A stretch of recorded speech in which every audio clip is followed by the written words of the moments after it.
Bienvenue dans Tuba. Je suis Géraldine Févra, consultante en stratégie et en organisation. Je t'aide à passer de sous-l'eau à CEO. Que tu sois freelance, solopreneur ou que tu veuilles le devenir, Tuba te fait plonger chaque semaine dans le monde de l'entrepreneuriat.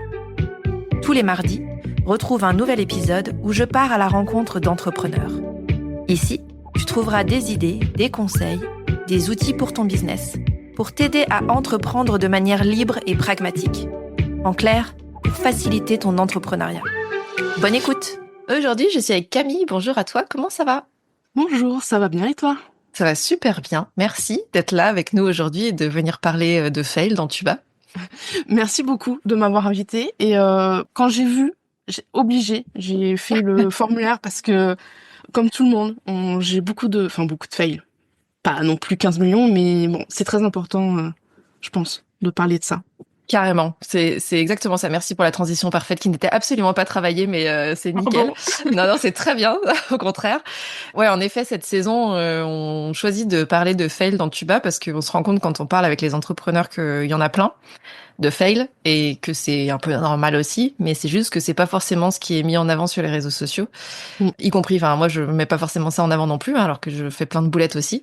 Mais du coup là l'idée c'était d'avoir un temps long, de pouvoir rentrer un peu plus dans le détail de c'est quoi les fails en fait avec chacun des invités et surtout quel a été ton parcours par rapport à ça. Ce que potentiellement t'en as appris aussi, est-ce que comment ça t'a aidé ou pas dans ton business?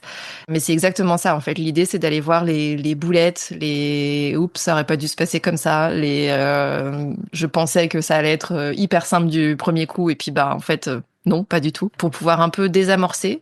Arrêter aussi des systèmes de comparaison qu'on voit beaucoup dans l'entrepreneuriat notamment, de se comparer avec le jour 652 de la personne d'à côté alors que nous-mêmes on est au jour 3 ou 4. Mm. Donc c'est exactement le but de cette saison. Et donc merci d'être là aujourd'hui et de venir nous parler de ta vie de copilote technique. Je vais pas rentrer trop dans le détail parce que je vais te laisser le faire. Justement pour les auditeurs et auditrices qui ne te connaîtraient pas, est-ce que tu peux te présenter un petit peu plus? Bah avec plaisir. Alors moi c'est Camille, enchantée à ceux et à celles qui nous écoutent.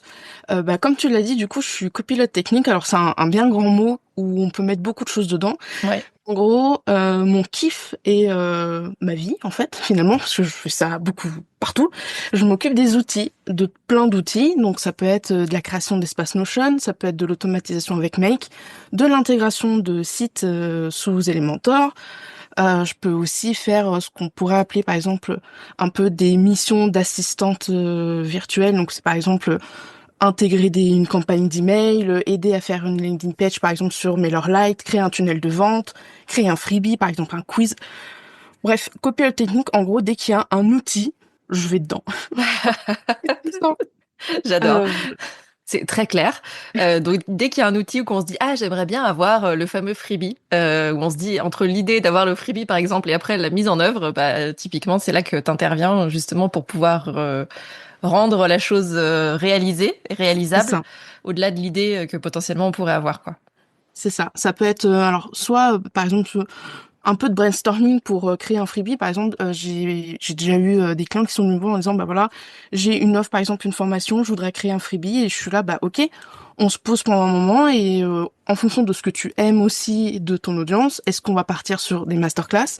Ouais. Si oui, ok, voici le plan d'étape de toutes les étapes de au moment où je promouvois cette masterclass jusqu'à ce que j'envoie le replay et pour ensuite vendre par des emails pour vendre la formation. Mhm. Si la personne en face elle me dit non, j'aime pas trop les masterclass parce que j'ai pas le temps, parce que j'aime pas, ben, je vais lui dire bah voilà, est-ce que tu as pensé à faire un quiz? Et donc comment est-ce que tu veux faire ton quiz ou est-ce que tu veux qu'on fasse par exemple un PDF ou un template ou enfin voilà quoi. C'est vraiment il y a de la délégation vraiment pure et Ouais. dure, mais il y a aussi un peu le on fait ensemble, on Ouais. brainstorm ensemble et Le fait de j'accompagne un peu la dégrossir personne. avant aussi pour Ouais, après pouvoir affiner l'idée et se dire ok donc c'est ça dont tu as besoin et ensuite c'est ça. potentiellement t'exécutes ok tu réalises. Trop bien. Tu fais ça depuis combien de temps? Alors, je fais ça officiellement depuis 2 ans, mais je Ok. faisais ça bien avant. En fait, je me suis lancée à mon compte en avril 2020 Mhm. en tant que juste webmaster, donc je créais des sites sous Elementor. Et en fait, j'ai eu des clients pour lesquels, même si je devais faire le site, des fois, ils me posaient beaucoup de questions sur, OK, je voudrais faire un formulaire sur MailerLite. Est-ce que tu sais comment on fait pour que les gens récupèrent mon produit gratuit? Donc, en fait, j'ai fini par faire en Soum Soum pour les clientes avec qui je bossais un peu Ouais. ça. Et il y a 2 ans, j'ai une de mes clientes qui était aussi un peu ma mentor, qui m'a dit, non, mais il faut que tu le montres à tout le monde, ça, parce que tu peux pas. C'est trop bien. Mais c'est ça. Parle-en. C'est ça. Et du coup, j'ai lancé le pas et officiellement, ça fait 2 ans que je suis dans les outils, l'automatisation, Notion, mais je faisais déjà ça bien avant. Ah, ok. C'est juste officiel depuis 2 ans. D'où le Oui, c'est ça. officiel, c'est ça. C'est ça. J'ai eu une petite pointe de illégitimité en mode Ouais. genre, mais qui je suis? Je peux pas dire arriver comme ça, je m'occupe des outils, je fais des espaces Notion, même si je le faisais en Soum Soum ou pour moi ou autre. Du coup, j'ai eu un peu peur de dire vraiment au monde, hein, à l'extérieur, tu vois, Ouais, de que je l'affirmer, faisais en ça. fait. Oui, Ouais. c'est ça. Donc, ça a mis un peu de temps et Ok. maintenant, ça va. Je Maintenant, suis ça va. raccord. Voilà, c'est ça. Trop bien. Cette saison, avant de rentrer dans le détail des fails, je demande aux invités leur définition, en fait, d'un fail, parce que je me suis rendu compte que c'était hyper subjectif et que quelque part, on mettait pas tous le curseur au même endroit. Donc, première question pour toi, vraiment sur ce sujet-là, je vais y arriver. C'est quoi un fail pour toi? Pour moi, c'est une erreur qu'on a Ouais. fait, qu'on n'était pas forcément conscient au moment où on a fait l'action de cette erreur, mais c'est qu'après, quand il y a Ok. eu un peu, tu sais, quand de l'eau a coupé sous les ponts et qu'on se dit, mince, j'ai fait ça, j'aurais pas dû. Et si j'avais fait ça autrement, est-ce que ça aurait pas été mieux? Ou j'aurais pu faire ça. J'aimerais bien retourner dans le passé pour changer, tu vois. C'est vraiment ce genre d'erreur-là, les fails pour moi. Ok. C'est pas non plus genre un élan de fail en mode genre j'ai cramé toute la baraque, mais Ouais. c'est des erreurs où c'est quand même costaud, quoi. C'est Ok. pas juste j'ai oublié de fermer la portière de la voiture. Ouais, ok. Il y a pas de batterie, tu vois. Donc, dans ce que tu dis, il y a un truc de prise de conscience un peu en différé, c'est-à-dire que tu prends C'est conscience ça. après coup que, en fait, c'était peut-être pas la meilleure action possible ou la meilleure prise de décision. C'est ça. C'est ça, ok. Ouais. Et potentiellement, donc, quand tu dis, c'est pas juste, tu vois, oublier de fermer la portière de la voiture, c'est les conséquences sont assez importantes pour Elles sont toi, pour un assez, fail. ouais, elles sont assez importantes. Alors pas forcément importantes dans le sens où il va y avoir quelque chose de physiquement touchable. Ok. Ça peut, par exemple, enfin, il y a plein de fails que j'ai fait qui m'ont fait perdre beaucoup d'argent. Ouais. Ça peut être aussi un fail en mode genre intérieurement, ça m'a blessé dans mon ego ou j'ai eu, Ok. tu vois, voilà. Ça, c'est pas forcément quelque chose de matériel. Voilà, c'est ce que je cherchais. Ça peut Ouais. être aussi des conséquences un peu plus psychiques. Je crois Ok. qu'on dit ça comme ça. Ouais, c'est ça. D'où le moins, enfin, matériel. C'est vrai que dans ce que tu dis, il y a le chiffre d'affaires, c'est factuel, hein. Tu sais si c'est en plus ou Mm, en moins. En général, on le voit assez vite, hein. On est assez vite au courant, notamment sur des lancements, etc. On prévoit de faire X ventes, X de chiffre d'affaires, etc. Où on perd un chiffre d'affaires, donc ça se voit directement. Et c'est ce que tu dis, ça c'est mesurable quelque part. C'est mm, matériel au sens, tu le vois ou tu le vois pas s'il est pas sur ton compte. Et l'autre pendant de ça, c'est plus sur une logique de d'introspection. En fait, mm, ça peut toucher à l'ego, à finalement à, tu parlais tout à l'heure de légitimité, mais ça peut être de la confiance, de l'estime de soi, c'est ça. qui du coup est moins palpable, mais sur lequel il peut y avoir aussi un impact par rapport au fail en fait. C'est ça. Et ça, je trouve pour moi en tout cas que c'est l'impact le plus dur parce que finalement, l'aspect matériel financier, il y a toujours moyen, on va dire, d'arranger les choses. En tout cas, de trouver une solution pour pallier. Je dis pas que la solution, elle va être rapide et qu'elle va Mm. être simple à mettre en place. Des fois, ça met longtemps et c'est pas simple du tout. Mais je trouve que le côté immatériel, il est plus dur à encaisser Ouais. que le côté matériel. Voilà, quand j'ai une cliente qui me dit, alors ça m'est arrivé juste une fois en 4 ans, heureusement, mais quand j'entends ou de mes proches, tu m'as déçu ou je suis déçu de toi, Ouais. Ouais. la corde elle est coupée, tu vois. Et Ouais. je trouve ça beaucoup plus dur de se remettre d'un fail immatériel Ouais. que matériel.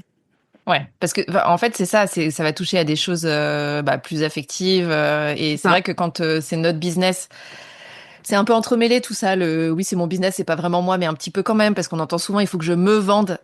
Donc il y a quand même des choses un peu entremêlées autour de ça. De c'est un business et c'est des offres et c'est pas tellement moi, mais c'est quand même un peu moi que je vends au mm, travers de ça. Et donc dans ce que tu dis, c'est quelque part l'impact du fail quand il y a un fail dans ce système-là. Si on dit que l'entreprise en soi c'est un système avec plein de choses à l'intérieur, l'impact dans ce système est bien plus élevé quand c'est sur la personne en fait il va être plus... En fait, il y a un truc de... On prend peut-être plus à cœur quand c'est son mm. business et que c'est soi. Ça démultiplie quelque part l'impact, en fait, du fail, peut-être. C'est ça, parce que d'un côté, ça, c'est au plus profond de nous. Je veux dire, Ouais. c'est notre business. Alors oui, c'est sûr qu'on pourra faire en sorte que le business se passe un peu tout seul. Enfin, mais ça reste quand même très très dur. Mm. C'est quand même nous, humains, surtout quand on est en micro, où on Ouais. fait les emails, où c'est nous qui faisons la Bah, prospection, c'est où on ça, fait notre ouais. stratégie. Donc Mm. on donne de notre temps, de la personnalité et de la confiance parce que si on monte un business, c'est parce qu'on y croit quand même, un Ouais. peu. C'est ça. J'espère quand même Sinon, pour la c'est plupart. compliqué. Ouais. Voilà.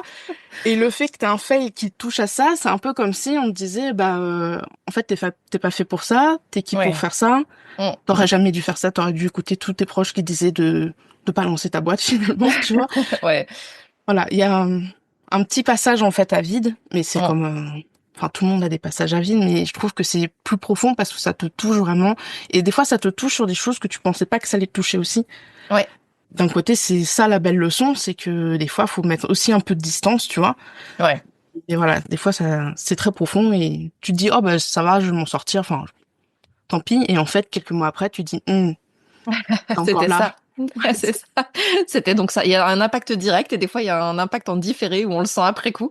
Oui, Surtout sur l'immatériel, encore une fois, parce que l'impact direct matériel, si c'est du chiffre d'affaires, etc., ou un client, on va le voir tout de suite. mm, L'immatériel, parfois, ou parfois on va essayer de le pousser un peu quand ça touche à ses propres valeurs, à ses propres croyances, ses propres peurs, et de se dire ouais, je vois que le truc arrive, mais j'ai pas trop envie d'aller creuser là, donc je vais essayer de le bouler un peu plus loin et puis on verra plus tard. Et la magie de cette partie-là, c'est que ça revient toujours tant que ça n'est pas oui. traité.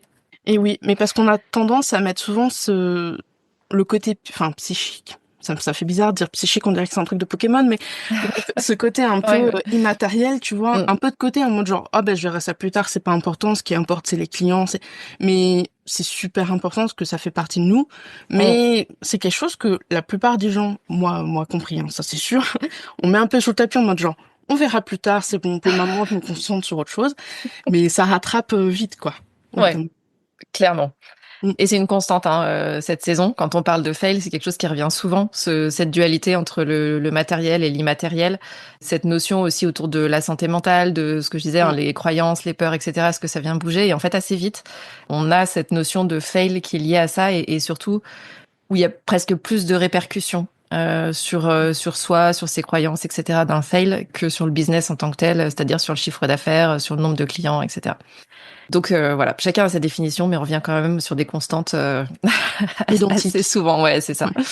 Pour rentrer un peu plus dans le détail, est-ce que tu pourrais, tout à l'heure tu nous disais, j'ai pas non plus 15 millions de fails, est-ce que tu pourrais rentrer justement dans un peu plus finement dans les étapes ou dans un fail que tu as vécu? Alors, j'ai vécu un fail. Alors, ça a été un fail sur les 2 premières années, en fait, finalement, de ma micro. Mm. Parce que je suis quelqu'un de très têtu, c'est-à-dire que tant que je ne me suis pas mangé le mur, je continue, voilà. En fait, ça a été bah, comme tu le disais au début, de me comparer à des Oui, gens que je suivais et de vouloir tout de suite avoir un business comme ces gens-là. ok. En fait, pour te donner un exemple, donc je les suis toujours, mais tu vois, il y a Julie et Julia de I Don't Think I'm Fake. Ouais. Je les suivais depuis bien avant de me mettre mis en auto-entreprise parce que bah, je faisais des recherches déjà depuis un moment. Mm. Et quand je me suis lancée, bah, j'ai découvert aussi Aline de The Bee Boost et je me suis dit, waouh, ok, bah du coup, je vais m'inspirer et faire tout comme elle. Ok. Sauf qu'on n'a pas la même maturité, on n'a pas le même parcours, on n'a pas le même business. Et donc, du coup, Ouais. j'ai fait des dépenses. Très clairement, dans ma première année de freelance, j'ai délégué Ok. dans ma création de contenu. Alors que j'avais un compte Instagram qui était tout petit, un podcast que j'avais lancé un petit peu, voilà, mais j'avais pas non plus, on va dire, la maturité et surtout les finances nécessaires Ouais. pour ça. Donc, j'ai payé quand même une personne. Pour l'époque, ma première année, on va dire cher parce que j'avais pas les moyens. Ouais. Et ça m'a mis le budget portefeuille à la fin de l'année quand j'ai vu les dépenses. Voilà, ça a fait mal. J'ai investi aussi, par exemple, dans un cabinet de juriste la Ok. première année parce que j'avais mes CGV, parce que j'ai fait quelques études de droit en logiciel. Donc j'avais fait les CGV, donc voilà, donc j'ai payé quand même plus de 1 000 € hein, pour ça. Et en Ok. fait, bah, je me suis aperçue que ce qu'ils m'avaient donné, bah, c'était pas du tout raccord avec ce que je faisais. Enfin bref, il y a eu plein de problèmes comme ça. Et en fait, au bout d'un moment, je me suis dit, mais attends, t'es en train de dépenser à gauche, à droite, Acheter des formations, n'en parlons même pas. Je dois avoir plus de 800 formations sur mon espace Notion. Dès qu'il y avait un truc qui me... Ça, j'en ai besoin. Je sais pas encore pourquoi, mais ça, j'en ai besoin. Ouais. Je prends. Et en fait, c'est le fail, c'est de se dire, ok, je commence, ah bah je suis telle personne, bah je vais faire exactement tout ce qu'ils font, je vais faire Ouais. un tunnel de vente super compliqué, je vais faire une offre avec de l'accompagnement et tout, alors que on s'est lancé il y a 3 semaines.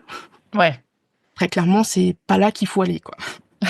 Ça a été un fail qui m'a fait un peu de mal après les 2 ans quand bah, j'avais un suivi sur Google Sheet, Oui. finance. J'ai Mm. tout basculé sur Notion. Mm. Et quand j'ai vu les entrées de ces 2 premières années avec les dépenses à côté et le Ouais. voyant rouge, Ça clignotait. oui, j'ai dit mais pourquoi? Pourquoi Ouais. t'as fait ça? Voilà. Je pense aussi, c'est aussi le manque de, bah, comme on le disait tout à l'heure, tu sais, le manque de confiance en soi, de se dire, bah voilà, par exemple pour les formations, j'ai absolument besoin de cette formation parce que sans elle, je suis pas légitime, alors Ouais. que très clairement, je veux dire, voilà, j'ai pris des formations pour faire des photos avec mon téléphone. Je suis pas sûre que ça valait le coup de payer 800 balles pour ça, tu vois, la première année. Voilà, tu vois. Ouais. Alors ça, c'est un truc qui est assez courant. Mm, Moi, on m'avait mise en garde contre ça, contre ce truc, ce syndrome de l'objet brillant, puisque ça a mm, un petit nom, hein. Et j'ai fait comme toi, hein, j'ai plongé, pareil, acheté plein de formations que j'ai fait à peu près à 10% de la formation, et mm, encore dans le meilleur des cas. Et je pense que c'est un truc déjà très féminin, de se dire je suis pas légitime, il me manque forcément des choses. Et de plonger là-dedans, je pense que ça alimente aussi un certain truc de je suis en action, donc je suis en train de faire des trucs pour ma boîte, et du coup, forcément, je suis en action, donc ça fait avancer les choses. mm. Et le truc, c'est que si c'est pas corrélé avec une vision, avec des objectifs précis avant, et qu'on fait avancer, mais que du coup c'est dans une direction sans savoir exactement si c'est la bonne direction pour nous et pour notre boîte, bah forcément à un moment c'est pas ultra productif. Et et tu vois, enfin c'est pour ça que je commençais par moi j'ai été mise en garde et j'y suis allée quand même. Je l'ai quand même fait parce que je pense que quand on est aussi dans cette phase de doute et tu le disais, t'étais au démarrage, il y a cette histoire de comparaison et en fait on voit très vite, j'ai l'impression tout ce qu'on ne sait pas et tout ce que on sait pas dans notre business. Mm. Et en soi, ça, c'est pas grave, parce qu'il y a plein de choses qu'on ne sait pas, il y a plein de choses dont on n'a pas besoin, et il y a plein de choses qu'on n'a pas besoin de savoir. Tu vois, typiquement, en effet, peut-être que ta formation de prendre des photos avec ton téléphone, tu le savais pas. Est-ce que le fait de ne pas le savoir, ça mettait en péril ta boîte? Peut-être pas. Non, Voilà, a priori. clairement non. Mais pour moi, le point derrière tout ça, c'est déjà de peut-être d'identifier en fait ce qu'on sait pas, et de se dire si je le sais pas, est-ce que vraiment j'ai besoin de ça là tout de suite maintenant, ou est-ce que je le sais pas, mais que en fait, en effet, ça met pas en péril ma boîte. Et souvent, quand on creuse et qu'on prend le temps de creuser et pas d'acheter en fait de manière presque compulsive, Mm. bah on se rend compte que le besoin il est pas forcément là. Et le truc, c'est que on parle de tunnel de vente, de marketing quand on est entrepreneur parce que on se dit que c'est aussi comme ça qu'on va trouver des clients. Mais les personnes qui vendent ces formations utilisent aussi ces systèmes-là de marketing, de tunnel de vente. Et donc, ça veut dire qu'on se fait aussi happer parfois par des choses dont on n'a pas besoin et on nous vend très bien les choses en se disant que on en a besoin, qu'on est au démarrage d'une activité, que bien sûr, au démarrage d'une activité, il faut faire telle formation pour avoir tel truc, etc. Mm, mm. Et je sais pas si toi t'as eu cette impression, mais moi j'avais l'impression de me faire beaucoup hacker en fait le cerveau au démarrage, tu vois, en me disant ah oui mais bien sûr j'ai besoin de ça. C'est vraiment comme le chien dans là-haut, tu vois, le truc de Oui. écureuil, voilà. Dès qu'il y a un truc, ah, ça y est c'est ça dont j'ai besoin. Et 2 mètres après il y a un autre truc dans l'autre sens, c'est de nouveau ça dont j'ai besoin. Donc j'avais beaucoup l'impression d'être en surréaction quelque part au démarrage et de tourner et d'avoir besoin de tout. Et après coup, maintenant, beaucoup moins. Est-ce que tu as cette sensation-là aussi? D'un truc qui s'est un peu détaché où tu vois les choses sous un autre angle, notamment par rapport aux formations et à ce syndrome de l'objet brillant. Alors disons que j'ai beaucoup plus de recul. Alors ça m'empêche pas d'avoir une base Notion où c'est un peu ma wish list des Ouais. produits digitaux et formations et voilà. Mais je saute beaucoup moins sur les emails en mode genre tiens une formation pour gagner 5 000 € par mois. Voilà. Et j'ai 48 heures pour signer. Oui, c'est ça. Il y a aussi, ça m'a pris beaucoup de recul sur les ressources gratuites parce que les 2 premières années, donc Pinterest, c'est vraiment quand on débute, faut faire attention à Pinterest parce que genre dès que je voyais un guide gratuit, un template, un e-book, c'était téléchargé mais jamais vraiment ouvert, tu vois. Ouais. Maintenant, surtout que je connais ensuite, surtout le découlé de OK, je veux un truc gratuit, je mets mon email pour C'est ensuite ça. me vendre la formation en rapport avec le truc. Donc Maintenant, j'ai beaucoup plus de recul là-dessus. Je suis beaucoup Ouais, plus mature. Mais c'est vrai que c'est difficile, en fait, au début quand on se lance parce que, bah, tu disais, en fait, on a peur de pas être compétente. ouais. Je parle au féminin parce que, Mm. bah, par Ouais, rapport je à pense moi, que c'est, c'est... voilà. Ouais, Mais c'est surtout il y a personne, en fait, tout te parle. Tout te parle ouais, parce que finalement, t'es toute seule avec ta micro-entreprise, en tout cas pour ceux qui commencent en micro, et tu fais tout. Tu fais la Mm. compta, tu fais le marketing, tu fais la communication, tu fais le service client, tu fais aussi bah, tes offres, ton métier, et en fait, bah ça te rajoute plein de casquettes. C'est un peu comme si tu te dédoublais, mais t'es tout seul en Mm. fait. Mm. Et le fait de se prendre toutes les formations au début d'année, enfin au début d'année, au début de la première année, deuxième année, etc. Je trouve que c'est aussi parce qu'on recherche aussi un truc en mode genre, je suis pas toute seule, je sais que si j'ai des Ouais, problèmes, je pourrais. Mais des fois, c'est inutile parce qu'on peut trouver l'information ailleurs, parce qu'on peut chercher, parce qu'on peut aussi demander. Et ça c'est quand même un gros coup de pouce de savoir dire, bah là je m'y connais pas trop, je vais demander de l'aide à d'autres personnes. Ça ouais. coûte rien. Mm. Au pire, si ça coûte, voilà. Mais maintenant, ouais, je suis beaucoup plus distante par rapport à ça et j'ai mis en place un budget formation. Voilà, j'ai un budget de formation ou un nombre de formations à pas dépasser dans l'année Ouais, parce que sinon, je m'en sors pas en fait. ouais. En plus, je suis quelqu'un qui adore apprendre. C'est pour ça que les outils, j'adore ça, parce que Mm. quand je découvre un nouvel outil, j'ai un peu cette dose d'adrénaline de oh, je connais pas, j'ai envie de tout tester, tout voir. Ouais, Donc moi, techniquement, j'ai des formations en mode genre faire des pubs, faire de la photographie, faire de l'espace motion, faire du make. Je pourrais avoir des formations sur comment faire son jardin, ouais, s- comment faire une toiture. Enfin voilà quoi. Genre, j'adore apprendre. Ça, c'est très dangereux, tu vois. ouais, Donc voilà. Et un autre point maintenant que je fais, c'est que la carte bleue, elle est au rez-de-chaussée. ouais. Parce qu'avant, elle était dans le bureau. Ouais, si elle est disponible, en fait, Oui, ouais. Mm. oui. Même PayPal, je l'ai même pas sur le téléphone. Ouais. Parce C'est un que, super bon point, je pense. parce que sinon, Ouais. ça décoche vite la carte bleue, tu vois. Ouais. Super bon point. Et en fait, là, enfin, t'en avais parlé quand t'avais déjà expliqué le fail, mais sur l'aspect finance. Oui, En fait, c'est un truc, on voit souvent ça chez les entrepreneurs, de se dire non, mais au départ, j'en ai pas besoin, parce qu'il y a souvent des réflexes de un tableau ou un prévisionnel financier, c'est un truc de grosse boîte, moi je suis toute seule, ça va, j'ai pas besoin, etc. Et en fait, parce qu'on est en réaction et de se dire oui, bah mon chiffre d'affaires, je vois à peu près ce que je facture, donc ça me va, ça me va. Et finalement, le fait de poser en fait tout cet aspect-là, toi, ça t'a fait prendre conscience que bah, il y avait plus de sorties que d'entrées et c'est un problème. oui, Mais au-delà de ça, il y a plein de gens aussi chez qui le fait de poser le prévisionnel et après de se dire, ben, j'avais prévu, je sais pas, 2000 le mois prochain et finalement c'est que 1000, ça permet aussi de prendre conscience et de se dire, ben, comment est-ce que je comble le trou entre les deux ou est-ce que c'est un problème s'il y a un décalage sur un mois mais que le mois d'après je me rattrape. En fait, je trouve que c'est un anti-stress, le fait de poser les chiffres parce que ça permet on parlait tout à l'heure de rendre visible les choses. Ça permet de rendre oui, visible le chiffre d'affaires, soit qui a déjà été encaissé, soit qui est à venir ou pas, et les dépenses. En l'occurrence, tu vois, dans le cas que tu citais avec les formations notamment, ou le fait de déléguer. Et le fait de rendre visible, bah, ça permet aussi de se rendre compte à quel point il y a un problème ou pas, en fait. Et donc, ça permet c'est ça. derrière de prendre des décisions.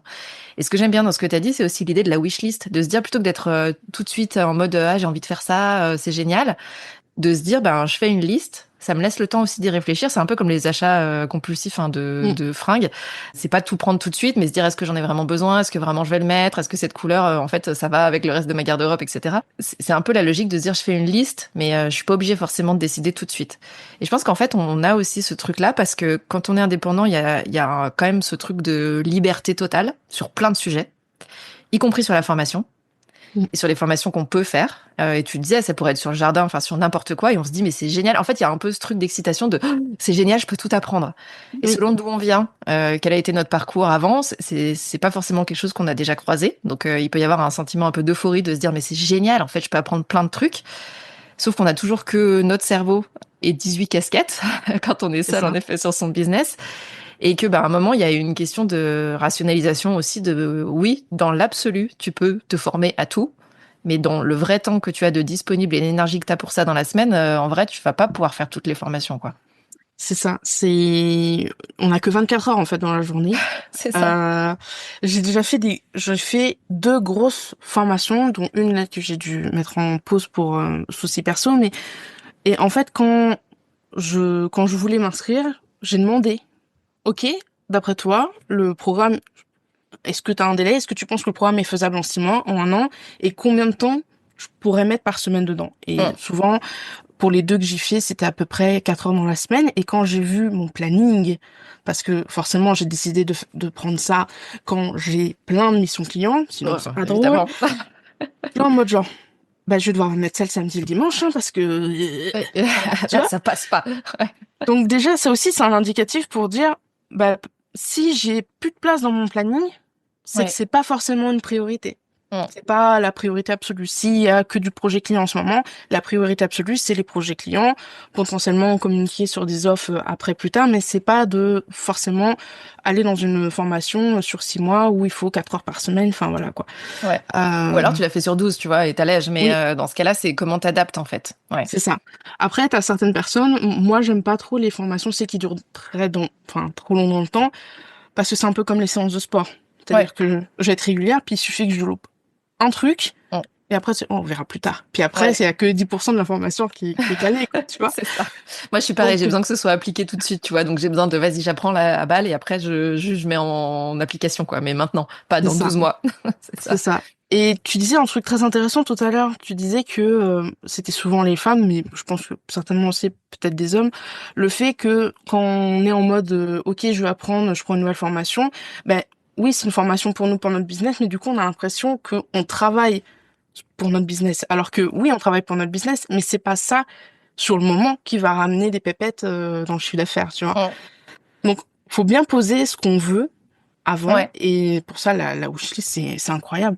Tu as une ordre de priorité, le nom de la formation, et tu peux l'allier, par exemple, à l'objectif que tu veux. Enfin, bref, c'est avec Ouais. Notion, donc tout est possible, mais voilà. Et le fait d'avoir un prévisionnel, alors, pour les formations, la délégation, mais également pour les outils, c'est super pratique. Ouais. Parce que je me suis rendu compte, c'était quand? 2020, 2022, j'ai payé plus de 7 000 € d'outils. Mm. Et quand je regarde dans mon tableau les outils, je me dis, je pense que j'aurais pu largement Ouais. faire des économies, garder pour la trésor ou autre, tu vois. Ou Donc, investir ailleurs. Mais ouais, c'est ça, ça. c'est vrai que c'est un truc, les outils. Moi, j'ai une formation où je demande aux gens de regarder les outils qu'ils ont, de mettre Mhm. les prix à côté et de se poser sincèrement la question de est-ce qu'ils utilisent l'outil ou pas. Et moi, je le fais 1 ou 2 fois par an. Et comme toi, il y a des trucs où je me dis sérieusement, j'ai payé ça, mais en fait, je m'en suis servi 2 fois, donc je vais peut-être pas le repayer encore un an parce que là, ça arrive à la fin et ça va se relancer pour un an.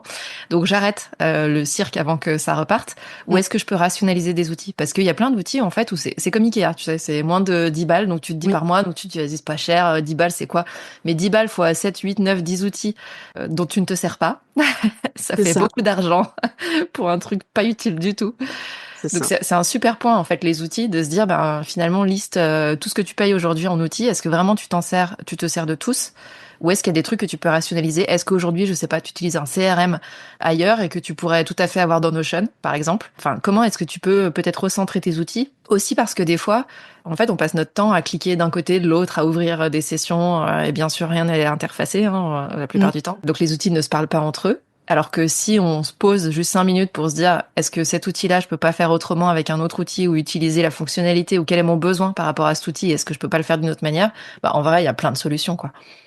C'est ça. Mais c'est pour ça que souvent, alors, il y a certains outils, genre indispensables pour moi, Notion et Make, ils sont à l'année. Ouais. Mais en général, je recommande quand surtout, voilà, on fait le point de prendre mensuel. Alors oui, c'est plus cher forcément, Mm. mais mensuel, l'avantage, c'est que par exemple, on va faire une masterclass au mois de mai. Et on sait qu'on va avoir beaucoup d'inscrits. Bah, à Devent, pour partager un lien et que les gens mettent dans leur agenda, bah ça, on n'est pas obligé de l'acheter à l'année. On Non, prend pour le mois où on fait la masterclass. Une fois que la masterclass elle est faite, on vire. Zoom, c'est c'est ça. pareil. Peut-être qu'on Ouais, n'a pas besoin ouais, de Zoom Pro. c'est clair. Ouais. J'y pense parce que du coup, on Ouais. est deux. Mais peut-être juste le prendre mensuellement. Et puis quand on fait une masterclass, juste prendre le forfait mensuel et basta. Forcément, ça va être un peu plus cher que l'année, mais au final, pour l'utilisation qu'on en fait, Ouais. voilà. Et en effet, il y a plein d'outils où tu peux faire des stop and go. Donc, tu vas arrêter Mm, Zoom, mais même si tu le payes en février, en avril et en décembre dans ton année, que ces mois-là, et parce que tu suspends à chaque fois, ça te coûtera de toute façon toujours moins cher que l'abonnement annuel sur 12 mois, même si tu avais l'impression que c'était moins cher sur 12 mois c'est que ça. en mois. Et en fait, c'est pas forcément un truc auquel on pense, mais encore une fois, sur des montants de 10, 15, 20, 50 euros, ben, ça peut aller hyper vite. Et t'as raison, le prévisionnel permet ça aussi. En fait, de poser, de mettre bout à bout les outils. Et quand on commence à se dire, attends, mais je paye 1000 balles d'outils par mois, mais enfin, c'est Mm, beaucoup quand même. ouais. Mais c'est souvent des outils qu'on oublie en plus. Enfin, on les Oui, oublie jusqu'à ce qu'on voit -5. Qu'est-ce que c'est ça, -5? C'est pourquoi ça? Ah oui, c'est c'est ça. ça, c'est vrai. Voilà. Donc, non, non, Prenez votre franchement, relevé de compte, regardez tous les outils, mettez ouais, bout à bout et regardez combien vous payez par mois. En effet, c'est ça. peut être une sacrée prise de conscience, mais au moins ça permet de d'élaguer un peu. Mm, totalement. Tu parlais tout à l'heure de comparaison et de justement de d'entrepreneurs, en l'occurrence plus avancés que toi. Mhm. Au-delà de cette prise de conscience de ben t'avais commencé à déléguer, à investir potentiellement plus que de raison par rapport à ton business à toi. Comment t'as géré et comment tu gères aujourd'hui cet aspect de comparaison? Alors, l'effet de comparaison, elle est plus, c'est pas la même que celle d'avant. Avant, j'étais plus, enfin, je me comparais vachement en mode genre, waouh, cette personne-là, elle a 10 000 abonnés sur Instagram. Waouh, elle fait 100 000 euros de chiffre d'affaires. Voilà. Maintenant, j'ai moins de comparaison sur ça parce que, en fait, souvent les gens disent, bah voilà, cette année, j'ai fait, enfin, ce mois-ci, j'ai fait 10 000 euros de chiffre d'affaires, mais en fait, ils partagent jamais les charges. Donc, on sait pas vraiment, voilà, ça peut Mm. être 10 000 euros de chiffre d'affaires, mais enfin, s'il a 900 000, enfin, 9 500 de charges, C'est pas ça. ouf, tu vois. Ouais. Maintenant, au niveau de la comparaison, ça serait plus sur des profils très techniques, en tout cas pour ma part, moins sur des profils très entrepreneuriales, mais plus par rapport à mon domaine où je vois des gens qui font du no-code, je vois des gens qui font du Notion, du Make et tout, et je suis là en mode genre, mais ce qu'ils font, mais est-ce que vraiment je peux faire la même chose? Est-ce que je peux me permettre de proposer la même chose? Parce qu'il y a des fois, je vois des trucs, je me dis, mince, j'avais pas pensé à faire ça comme ça.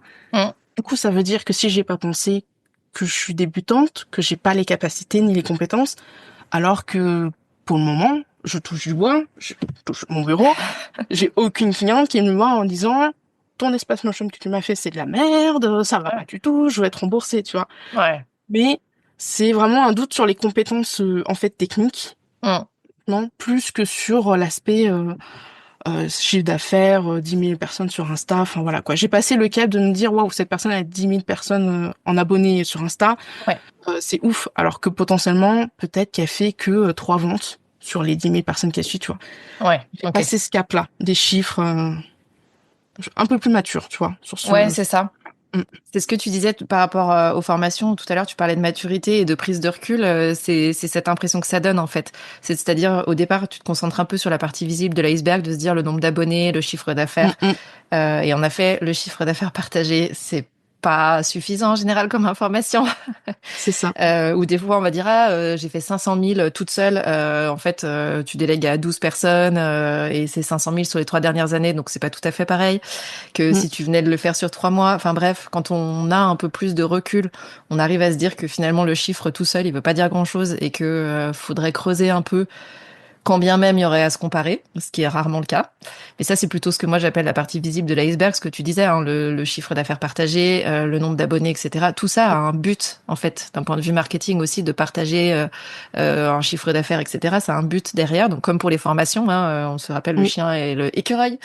Euh, tout ça est fait à dessein. Enfin, il y a une logique Mm. derrière. Ce que tu dis, c'est que maintenant, tu es plus sur la partie non visible de l'iceberg et donc sur des compétences, tes compétences quelque part et ton expertise, et où potentiellement tu vas te comparer. Mais est-ce que ça peut aussi alimenter le fait de voir d'autres personnes qui feraient du no-code ou des choses sur des pages Notion? Est-ce que ça peut alimenter, toi, ta réflexion de se dire, ben, cette année, mon objectif, ça va être de développer telle technicité ou telle compétence, ou est-ce que c'est que bloquant en termes de comparaison? Alors non, c'est pas bloquant parce que j'adore apprendre. Donc Ouais, quand je vois retour. un espace, quand je vois en photo un espace Notion avec dans la forme, dans la propriété formule, un truc qui m'interpelle, qui me dit tiens, je savais pas qu'on pouvait faire ça. Mm. Je peux passer des mois à chercher comment faire en allant dans des forums, en allant dans des communautés Et je peux y passer vraiment, enfin, je peux même pas des fois endormir parce que pour moi c'est vital de savoir genre comment la personne elle a pu faire ça. Et des fois je me lance des challenges aussi. Je dis Ouais. tiens j'aimerais bien faire ça sur Notion. Ok, papier crayon, je vais buter enfin c'est en perpétuel c'est un hamster finalement. Ouais. J'adore apprendre. Donc quand je sens, alors je me dis pas tout de suite je vais faire en sorte que il y a quand même un petit moment où forcément, enfin pas forcément pessimiste, mais quand je vois que quelqu'un sait faire quelque chose et que moi j'y ai pas pensé ou que je ne sais pas le faire, je vais être là en mode genre au secours, je suis très nulle, au secours.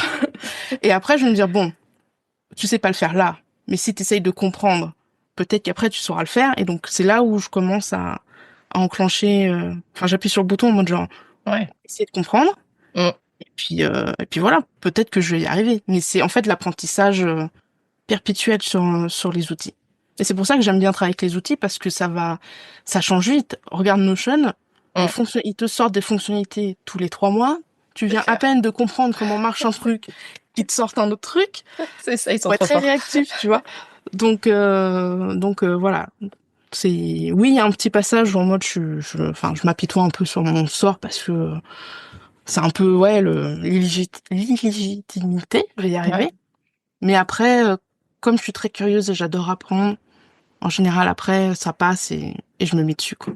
Ouais, ok. Dans ce que tu dis, quelque part, la manière dont tu vas gérer, alors là, c'est pas forcément un fail, mais c'est quelque chose qui va venir gratter, c'est que ça vient d'une action, d'une prise de conscience, potentiellement d'un moment un peu down de est-ce que je vais y arriver, ça a l'air super compliqué, etc. Mais surtout, tu repasses assez vite à l'action, de te dire je vais aller creuser, je vais aller chercher sur des forums, je vais me former, etc. Ou je mets dans ma wishlist parce que ça me paraît hyper important et que je vais voir si j'investis dessus pour me former. Mais ce que j'entends, c'est que tu passes ouais, assez vite à l'action et que tu restes pas dans le système, tu vois, de te morfondre en te disant ah là là, mais j'y arriverai jamais, etc. En fait, assez vite, tu switches sur quelque chose de ok, et donc, qu'est-ce qui se passe à partir de là, en fait? C'est ça. Alors, assez vite, je dis pas qu'en 3 jours c'est fait. Il y a des Ouais. fois, ça dépend. En fait, tout vient du fait que j'adore apprendre, en fait. Mm. J'adore comprendre, j'adore apprendre, j'adore découvrir des nouvelles choses.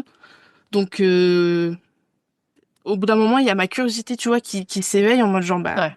Vas-y, ok, tu sais apprends. pas le faire, mais go. Si la Apprends, ouais. personne, elle l'a fait, elle a forcément appris quelque part. Ouais. Et voilà, quoi. Et donc après, alors pour le no-code, j'évite les formations parce qu'il y a beaucoup de formations sur le no-code. Et puis si je devais acheter des formations sur tous les outils que je Ouais. gère, c'est compliqué. Et en tant que ça, les formations sur des outils spécifiques, c'est très compliqué.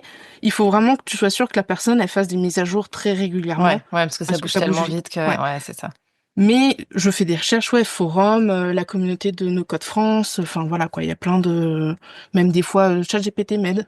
Mm. Quand je suis sur Notion, je fais, ah, j'arrive pas sur cette formule, je lui donne ma formule, je lui explique ce que je veux, et des fois, il me dit, bah, essaye ça, et j'essaye de comprendre, et voilà. Ok. Mais c'est ma curiosité, en fait, qui fait, et le fait que j'adore apprendre, en fait, Ouais. qui fait que j'ai ce switch, C'est ça qui te fait rebondir, en fait. c'est ça. Heureusement, Ok. d'ailleurs, Ouais. j'ai envie Mais de te c'est trop dire. bien. Mais je pense qu'on a tous un truc qui nous fait rebondir, tu vois, c'est juste de l'identifier, de se dire à un moment, c'est ça qui va me faire passer en mode, bah, de nouveau action. Ok, Mm. j'ai suivi tout le processus, tu vois, il fallait faire ça, je l'ai pas fait, ou ça s'est passé comme ça. J'ai la prise de conscience, je m'en rends compte, et donc, qu'est-ce que je fais à partir de ça, tu vois, mais c'est quelque part des éléments ou des informations, et après, c'est ce qu'on fait des informations. Tu vois, t'as des gens qui vont rester en mode, bon, bah, j'ai cette information et j'en fais rien. Et là, toi, tu sais que t'es curieuse et que t'as quand même la soif d'apprendre, et c'est ça qui, à chaque fois, va te relancer en te disant, ok, bah, tu sais pas, bah, apprends à le faire, en fait. C'est ça. Mais du coup, c'est des montagnes russes perpétuelles, quoi, C'est ça. finalement. Donc voilà. Et en général, si je puis me permettre, le fait que je me compare et que je me sens un peu, genre, comme un pet de licorne, tu vois, c'est souvent quand déjà avant, je sens qu'au niveau, pas sentimental, mais dans ma tête, Ouais, je sens qu'on arrive dans un creux. ouais, ok. Ouais, c'est Ça rarement m'arrive tout seul, rarement quoi. quand, Ouais, voilà. ouais. Ça m'arrive souvent quand déjà j'ai un petit coup de mou. Mm. Et de toute manière, bah, le coup de mou, ça arrive, donc je laisse un peu. Je le ressens, je le prends pour moi, mais je sais qu'après la pluie, il y a le beau temps, donc ça va remonter forcément. Je touche du bois, encore une fois, mais ça va remonter forcément au bout d'un moment. Ouais, Mais c'est voilà, ça. ça arrive jamais tout seul comme ça, quoi. Hein. Ouais. C'est peut-être un cumul en effet de choses qui font que des fois on va avoir tendance à en fait une même action ou une même info, si t'es déjà en bas de au bout du rouleau, C'est ça, ça va paraître être un truc énorme, alors que si en fait c'est dans une période où ça va, des fois on s'en rend même pas compte en fait de cette information et ça va passer tout seul et ça va pas nous impacter plus que ça. Mais c'est ce que ça. tu dis c'est intéressant aussi, je trouve, dans le en fait c'est un process tout ça. Et quand ça va pas, il y a forcément un moment où ça va aller. Et donc le fait de se faire traverser par ça, de se rendre compte que bon bah ça va pas. Des fois on n'a pas toujours les clés tout de suite. Et moi je sais que j'étais beaucoup une personne de action-réaction. Tu vois, il y a un problème, faut trouver la solution. Mhm. Et quand j'ai commencé dans l'entrepreneuriat, j'étais comme ça. Dès qu'il y avait un truc où c'était un peu coup de mou, j'étais là, allez vas-y, c'est quoi la solution, machin. Et en fait il y a des moments où c'est bien aussi de laisser du temps. Pas pour se morfondre et dire ah là là, je suis au fond du trou, je me taille les veines, ça va pas du tout, tu vois. Mais pour se dire juste, ok, bah là, peut-être que ça me donne une indication. Il y a un truc qui va pas.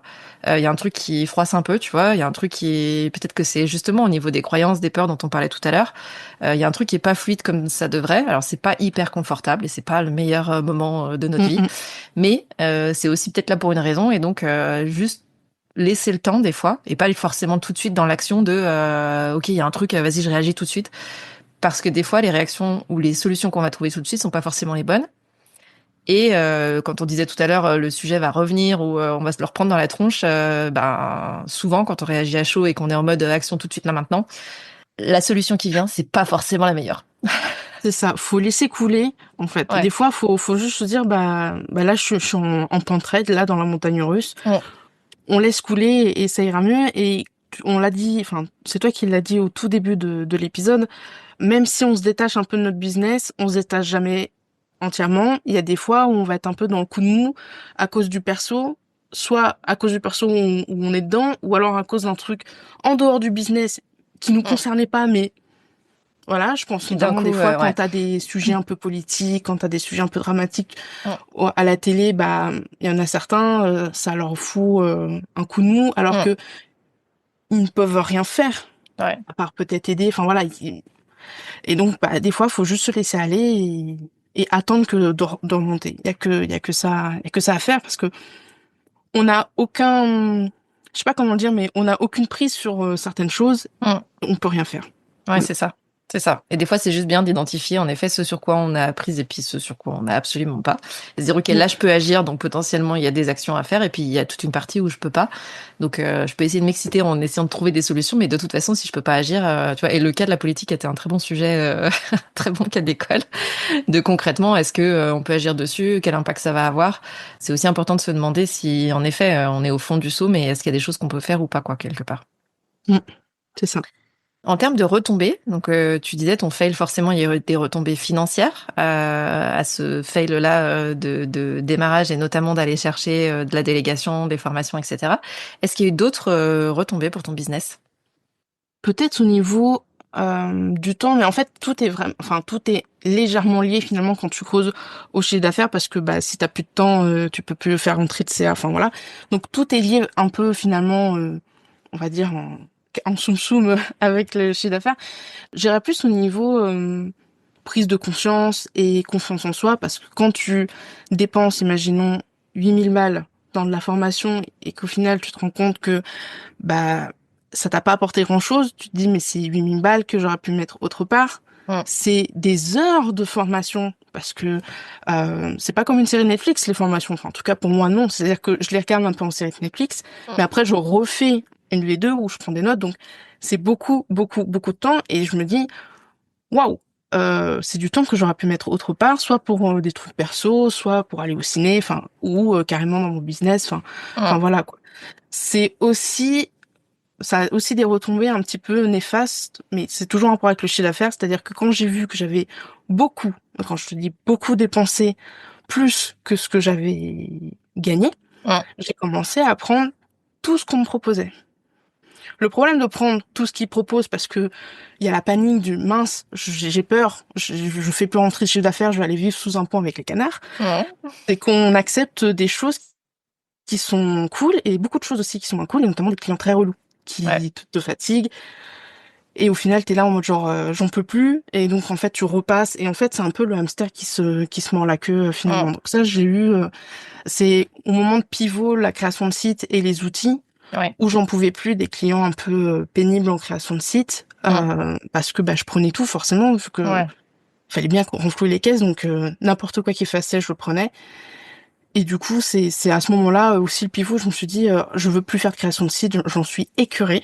Et du coup, j'ai fait le pivot des outils. Alors maintenant, je fais encore de la création de site, mais je choisis vraiment, Ouais. enfin, j'ai la possibilité et le pouvoir de choisir vraiment les projets de création de site. Mais c'est surtout ça, en fait, c'est l'épuisement, en fait, de Ouais. vouloir tout prendre, de vouloir contenter tout le monde, de dire, mince, cette semaine, j'ai déjà 4 clients, mais j'en ai un autre qui veut commencer là pour demain. C'est short, mais j'ai besoin d'argent, donc je vais travailler toute la nuit, quoi. Tu vois, c'est Ouais. un peu, c'est épuisant. Ouais, bah clairement. Et après, c'est sûr que c'est ça, ça a des impacts. En fait, c'est la prise de décision. En fait, quand on n'est pas forcément déjà très bien, elle est pas forcément très bonne parce qu'elle se fait Mm. pas forcément sur les bons critères. Et en soi, le chiffre d'affaires c'est un critère, mais c'est pas toujours le bon. Et en effet, on va avoir tendance à plus voir les autres critères. C'est-à-dire de se focus là que sur le chiffre d'affaires en disant, ouais, c'est ce que tu as dit, j'ai besoin de chiffres. Mais par contre, les red flags à côté de, oui, mais ce client, il a l'air un peu relou déjà dès le démarrage, mais c'est pas grave, je vais le faire quand même. Oui, mais j'ai pas le temps. Ce que tu disais, j'ai pas le temps, mais c'est pas grave, je le ferai la nuit, etc. Tout ça, on l'ignore un peu parce que ça nous arrange bien à ce moment-là, de se dire, bah, j'ai besoin d'argent, ça tombe bien, l'argent va rentrer. Mais en vrai, il y avait peut-être pas que ce critère-là.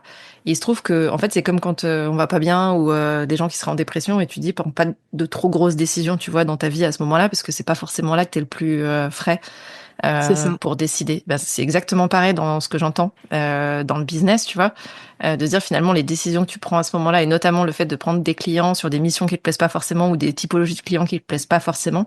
Bah, Mhm. ça a un impact, ça amplifie en fait l'impact un peu foireux de non C'est seulement ça. j'ai eu un fail, mais ça me fait prendre des décisions merdiques et donc ça Et me... après, je suis pire encore C'est ça, que ouais. à l'origine.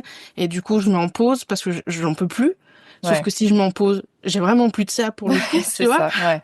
Ouais. Donc en fait, c'est un engrenage et ça en finit pas. Et c'est pour ça que tu le disais, je le disais aussi tout à l'heure, des fois, faut souffler, se laisser couler, Mm. prendre, je sais pas, peut-être une semaine. Alors pas quand il y a 10 clients à livrer cette semaine, bien évidemment. Enfin après, les gens font ce qu'ils veulent, mais quand on voit que voilà, peut-être la semaine prochaine c'est un peu plus smooth, Ouais. adapter le planning, on a la possibilité en tant que freelance de pouvoir adapter le planning. Alors je mets entre guillemets parce que vie de Ouais. famille, les courses, Tout voilà. ça, ouais. Il y a toujours des imprévus, hein, on n'est Mm. pas 100% libre de son temps, mais on a quand même beaucoup plus de flexibilité, par exemple qu'un Ouais. salarié. Donc quand ça va pas, faut en profiter en fait. C'est Mm.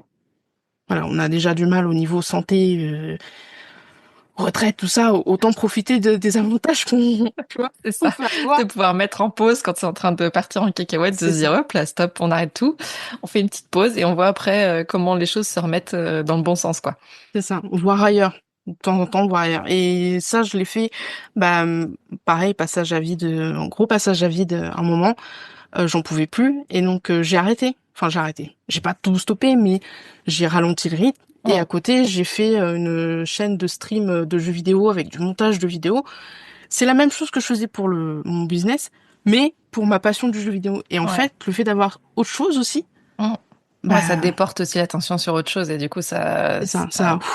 voilà, Ouais, ça enlève déjà un poids de se dire, ok, j'ai d'autres centres d'intérêt, je suis pas obligée de travailler 24/24 sur mon business, ouais, mais ça permet dans le cerveau de penser à autre chose, parce que même si le soir, on ferme l'ordi, en tout cas, pour ma part, j'ai toujours Mm. ce truc derrière en mode genre, alors demain, il y a quoi comme tâche? Ah oui, il faut que j'aille envoyer un mail à Madame Trucmuche. Ah oui, il faut que je fasse aussi la déclaration. Enfin voilà, alors que Ouais, le PC est fermé, tu vois. On est ouais. jamais vraiment, on quitte jamais Non, vraiment en vrai, le... la déconnexion, elle Ouais, se fait pas comme ça. ouais. Malheureusement, pas comme un PC. Ça s'apprend, mais enfin, Ouais, c'est dur au début, quoi.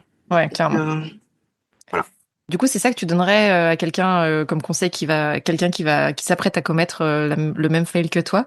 C'est à la fois de potentiellement essayer de prendre du recul, de déporter l'attention aussi sur autre chose qui fait du bien à côté. Oui, Est-ce que tu ferais d'autres choses en conseil?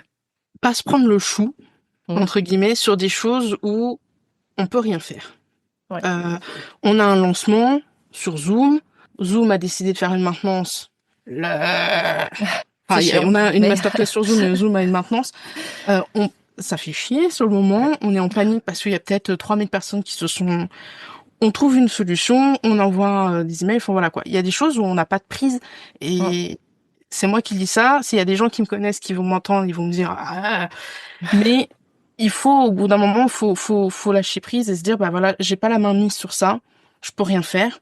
Le seul truc que je peux faire, c'est voir comment est-ce que je peux contourner le problème à la limite ou comment faire autre chose. Ouais. Mais voilà. Et un autre conseil aussi, c'est de pas. Alors ça faut heureusement que je m'entends pas moi-même, mais faut pas pré-shot les problèmes avant qu'ils Ouais. ne viennent. Les anticiper, en fait, C'est ça. ouais. Ouais, Surtout la team anticiper les anxieux. problèmes, c'est les vivre deux fois. C'est ce que je disais à C'est mes ça. équipes quand j'étais manager.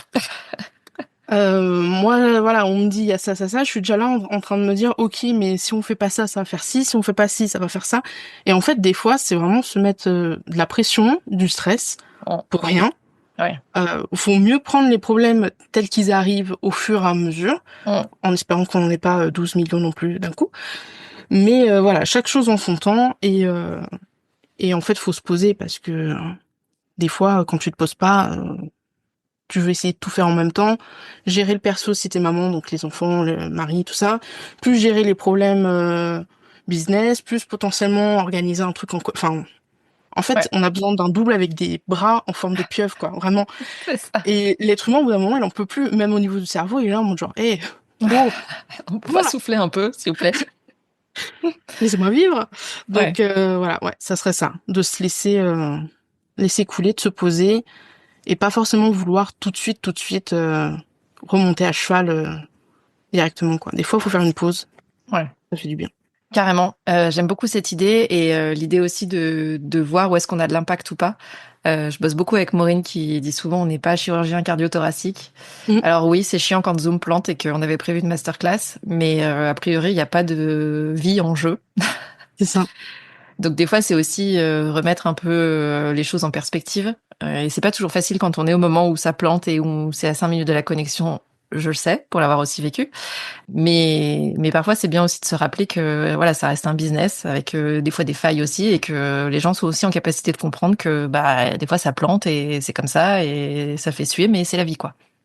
On est humain, donc les erreurs, c'est comme envoyer un mail sans le bon lien, C'est ça. mettre dans le mail le bisou. Ouais. Voilà.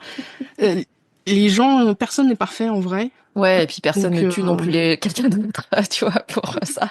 Dis donc, tu veux m'aimer mes bisous dans le mail. C'est ça. Ou alors c'est que peut-être c'était pas le bon client pour toi non plus. Si il y a une overréaction, tu vois, à un truc dans ce genre, peut-être que c'était juste pas la bonne personne avec qui bosser et que c'est bien de s'arrêter dans ces cas-là aussi. C'est ça. Et peut-être que ça va peut-être faire prendre conscience que finalement, ce genre de personnes-là, j'ai pas envie de travailler avec eux, donc au pire ils s'en vont, donc voilà. Je reste qu'avec des gens qui sont compréhensibles, donc voilà. C'est ça, exactement. On va rester là-dessus, du coup. Toi qui nous écoutes, tu peux retrouver tous les liens pour joindre Camille sous la description de cet épisode. Si tu as aimé l'épisode d'aujourd'hui et que tu penses que ça peut aider ou inspirer quelqu'un, partage ça autour de toi, que ce soit en story, sur LinkedIn, au prochain apéro avec tes voisins, où tu veux. Si tu as connu un fail, tu peux faire comme Camille et venir postuler. Dans le descriptif de cet épisode, tu as le lien. Comme ça, on te recontacte avec Gaëtane et on enregistre l'épisode de Tuba ensemble. Merci beaucoup Camille d'être venue partager ton fail de début de démarrage d'activité, malgré la persévérance sur les 2 premières années. Merci de ta transparence par rapport à ça. À toi aussi pour l'invitation et pour cet échange. C'était vraiment très bien. Trop cool. Avec grand plaisir. Merci Camille. Merci. Merci pour ton écoute. Tu as aimé cet épisode ? Si tu veux promouvoir Tuba, la meilleure façon de le faire, c'est de laisser un avis 5 étoiles sur ta plateforme d'écoute préférée. Tu peux t'abonner pour ne pas rater les prochains épisodes et partager celui-ci avec d'autres entrepreneurs à qui il pourrait être utile. Si tu veux me faire un retour direct, retrouve les liens pour me contacter en description de l'épisode. On se retrouve la semaine prochaine.